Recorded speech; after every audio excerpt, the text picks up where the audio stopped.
Hare Krishna World Raisers, Sabina and Roger here. We just watched Ram Dass and Swami Satchidananda, so I'm still melting away a bit. But nonetheless, we really want to watch this one today too. What Ved Vyas wrote about Duryodhana's past life. Duryodhana, the bad boy of the epic B.R. Chopra, the Mahabharata, but we are watching the B.R. Chopra Mahabharata at the moment. Yeah, so we're finally at that stage where we can watch some of these supplementary videos to get more information and knowledge about exactly what's going on with some of these characters. And we did have some comments and from some of our wonderful Patreons and YouTube channel members, explaining some incredible details of some of these past lives. So let's watch this because Sabina is unaware yet. Not reading comments. Don't want to be spoiled. Yeah. So let's find out about the past life. Oh, is it Vedavyasa, Oh, it's Sadhguru. Surprise. in a way, composed the verses of Mahabharata. Does not leave anybody without a past. Oh, yeah. Including Krishna. His past lives are being talked about. Krishna and Arjuna as Naraṇārāyaṇa. Every one of them being shown as a consequence of what they were in the past Yeah, karma. and how they're battling to change the consequence of who they are. Duryodhana alone, he lives untouched. He does not give him a past because he does not want the one who is Duryodhana to escape the context of who he is with an excuse of the past.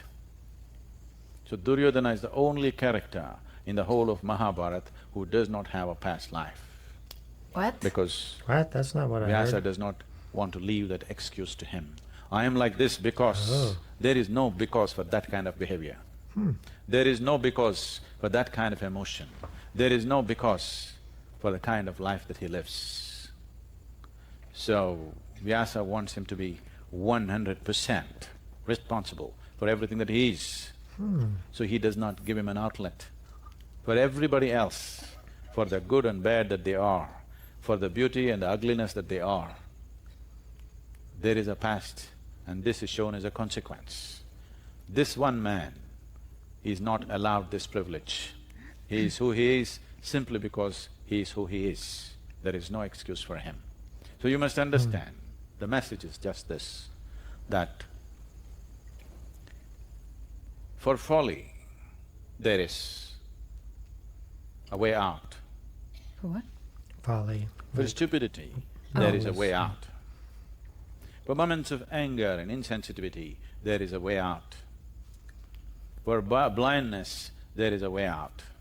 Blindness of not just vision, emotion and thought and action, there is a way out. But for the kind of rage, for the kind of evil intention that he constantly displays, though there are moments where he comes out as a generous human being, he's a great friend. He seeks friendship everywhere. Whoever was friendly to him, loyal to him, he took care of them really well. Better than the Pāṇḍavas Karna. in that aspect. Oh. But you need to understand this. People who are leaders in the world, people who are committed to creating well-being for people, usually are friendless. Great artists are friendless, geniuses are friendless, scientists are friendless. But the worst of the criminals have the best of friends, always. Crime thrives in friendship. You will see there is a thing, thick as thieves, okay? Because to commit crime, you need support. If you don't have loyalty of give and take, there will be no crime. It is very rare. A few criminals have come who are alone by themselves. these are a kind of geniuses in their own right. Yes, because their names have been etched in people's memory and in history books. So in their own way, they are kind of geniuses. But otherwise, friendship is a very, very essential quality if you want to be in crime. If you don't have loyal friends, you will not succeed in crime. So Vyasa does not allow that privilege. He does not give him an excuse of, I am like this because of that. There is no such excuse for him. I'm sorry for the Duryodhana fans. Did you watch this? Spoilers in there? No. There's nothing wrong, you can even love a beast. Because I don't want to know how he died. As long as you are protected from him. Well, we could stop now. As long as he's caged or he's far away, a beast is romantic. Tiger, tiger, burning bright. You heard that? What a beautiful poem. That's because you saw the tiger in a cage in a zoo, or in the safety of a safari van, or you never saw one. You just read the poem. But if the tiger walks down here, I don't think there's anybody here who will sing tiger, tiger, burning bright. So, from a distance, Duryodhana has more allure than people who are trying to work with a missionary zeal to create dharma. There is more allure to Duryodhana than anybody else from a distance. But if you ever happen to come in close contact without being his loyal friend, you will be sorry and super sorry. Yeah, we don't want any spoilers, so we're gonna stop there, because even, I don't know this story that he's getting into right now. But anyway, so I didn't watch this video beforehand, and so it kind of makes sense, because the comment that I got that really sparked my curiosity about Duryodhana is, actually now that I think about it, it's not about a past life and what his past life was. He's actually, I don't know if it'll be explained anywhere else, so do you want to hear it? Who wrote it? It was B, I'm pretty sure. Should we try to find that comment? Or, well, let's just talk about it. I'm going to bring it up, and then let's elaborate in the comment section to get this clarified. But anyways, what I heard, and it might have come from a few comments, but Duryodhana is actually the incarnation of the Kali Yuga itself.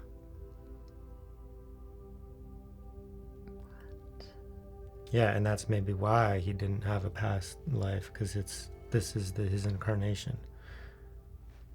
And then that's the transition from the Dwapara Yuga to the Kali Yuga, and then he represents the Kali Yuga. Because you think about it, it's like, what is the Kali Yuga representative of? And it is egoism, selfishness, pride, vanity, right? And then he displays that in abundance. That's his nature, in this tale. And then he's like signifying, the next generations of humanity to come are going to exhibit these characteristics more so, right? And then the Pandavas, they exhibit, the prior yugas, the Dwapara Yuga, and then they signify that's the honor, the nobility, the virtue, the righteousness, the love, the compassion, right? Okay. My mind is a bit blown right now. But how can a yuga be incarnate? Like, how can... Yeah, I don't know. That's fascinating. Okay, so we found it. Let's just read this and then see what we got. But there's also a spoiler in here about... Well, not really, because I don't think they'll touch on it in this series. So let's just read it, because there's more information than just that. There's also something about Shakuni in here. So in the Mahabharata, the Dwapara Yuga epoch was born as Shakuni, brother-in-law of Dhritarashtra, blind king, and the scheming uncle of the Kauravas, while Kali was born as Duryodhana. Okay, so, so when Kali was descending on earth to take over from Dwapara Yuga before even conception of the Kauravas, sage Muni Narada stopped the demon with donkey head from descending, reminding him that Kali Yuga hasn't yet arrived. On listening to this, the demon asks Narad Rishi on what he is supposed to do. Sage Narada suggests he be born on earth to Queen Gandhari, the first son, and get released post-death. Hence, Kali does the deed by descending into one of the earthen pots placed amongst 100 others. Maybe that's where I was confused, right? So the Dwapar epoch was born as Shakuni, and this is kind of unclear whether it's Kali. Okay, so he's got a star there. Maybe he edited it. So we're not too sure, B. And if anybody else wants to let us know.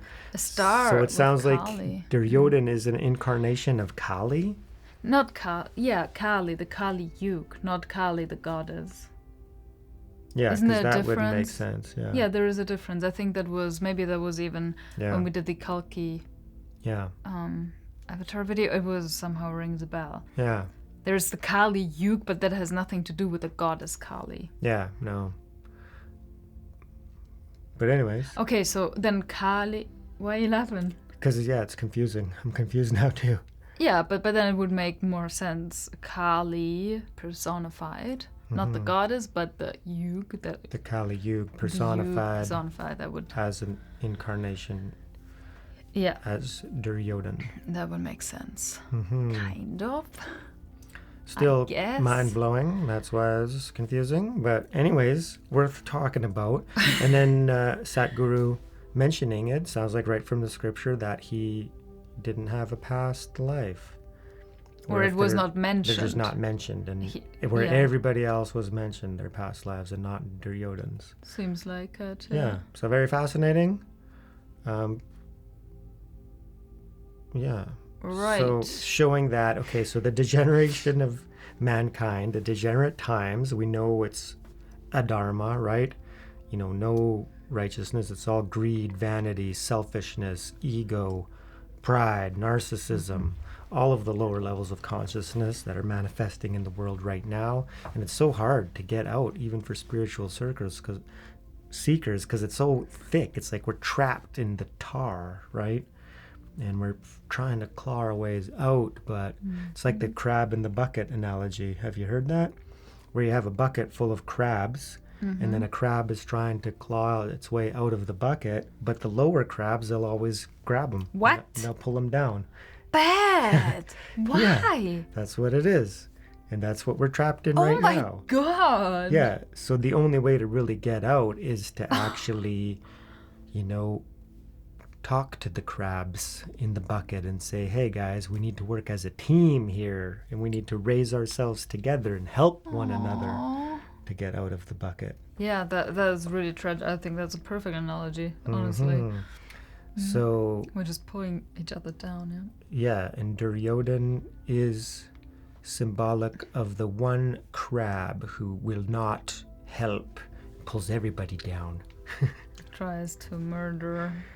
Yeah. Okay. Yeah, so anyways, Duryodhana, fascinating. bad guy. He is the embodiment, the incarnation, whatever the case may be. He is symbolic and representative of doing an excellent job of showing the negativity personified. Yeah, totally. So, yeah, so fascinating. It was kind of complicated video. That was very confusing. I can't believe we're gonna make this public, We're but it gonna doesn't make it. matter because we have to let people know that we're still watching the Mahabharata. Yeah, and we need to talk about these So- things. So Yeah, that's good to discuss it further, even though it's almost like yeah. blah blah bloop. I mean, it's not really. So anyways, it's Important. fascinating. It's not the most important thing in the world, but now we have a sense and a better taste and understanding of It's Duryodhana. crazy. It's not going to yeah. change. He is how he is, and that's Yeah. just the way it's going to be. And I like it too because it shows. So at first I was kind of, blaming Shakuni, that Duryodhana might have been a nice guy, right? And Oh, he might have yeah, grown. yeah, He yeah. might have grown up to be very loving and caring and kind. If he had different influences, if Shakuni wasn't out of the picture, but it seems like no, he would have been the way that he was, right? Especially if he's the incarnation of those qualities. So I think that in itself is worth the discussion. Well, I guess otherwise Shakuni wouldn't have appeared in his life. Like, Yeah, for some reason it just makes sense in my mind. You know what I mean? Like, you attract like this negativity. yeah, like-minded Yeah. people. Yeah, Because even if he would have had the chance to change, it wouldn't be the embodiment of evil, right. of degeneration. then he might have been open also to the parents, sometimes saying things, be friends with your brothers. But it was always a clear no. Yeah. Like there was not even, that's interesting. Yeah, there was not even once where he was actually contemplating. It's like, they're actually my brothers or anything. Like nothing. Like No. it was just no, they're not welcomed here. Yeah. And even the loyalty that Sadhguru talked about, how he's like the epitome of friendship and befriending, Karna and all that, because I can see it also as there's always an ulterior motive there, right? He's not being, as thick as a den of thieves or whatever. Yeah. It's always like he only befriended Karna because he knew that he could use him and that he would be helpful in like battles to come, and he'd be a loyal sidekick, and knew that, okay, well, this guy is a warrior, I'll acknowledge that, and then he'll be loyal to me.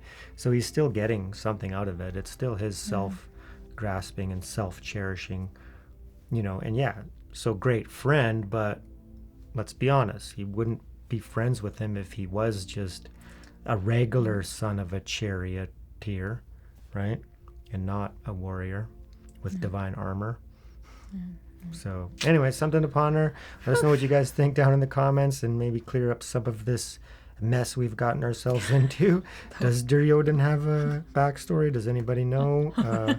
Let us know. Let's talk about it.